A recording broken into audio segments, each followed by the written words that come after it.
السلام علیکم۔ اردو سفر میں آپ کا استقبال ہے۔ آج میں آپ کو نذیر اکبر آبادی کا تعارف پڑھا رہی ہوں، جو آپ کی بک جان پہچان کے پیج نمبر 12 پر ہے۔ نذیر اکبر آبادی 1740 ان کی تاریخ پیدائش ہے اور 1830 تاریخ وفات۔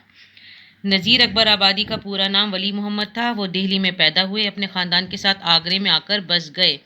نذیر عوامی شاعر تھے۔ ان کی شاعری میں ہندوستانی ماحول کی عکاسی کی گئی ہے۔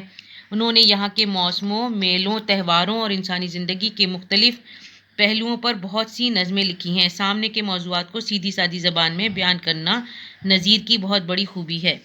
ان کے پاس الفاظ کا غیر معمولی ذخیرہ تھا۔ وہ موقع اور موضوع کے اعتبار سے مناسب الفاظ کا استعمال کرتے ہیں۔ ان کے کلام میں تاثیر بہت ہے، مطلب اثر بہت ہے، سننے والوں پر اثر ہوتا ہے۔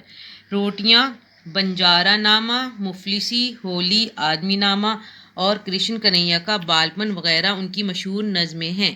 اسی طرح ہندوستان کے مختلف موسموں، پھلوں اور شخصیتوں پر نذیر کی نظمیں بھی اپنی خاص پہچان رکھتی ہیں۔ وہ اردو کے معروف شاعر ہیں، مطلب مشہور شاعر ہیں۔ آگے اگلے ویڈیو میں ہم آپ کو ان کی نظم پڑھائیں گے، اور بہت ساری نظمیں ہو سکتا ہے آپ نے پڑھ رکھی ہوں۔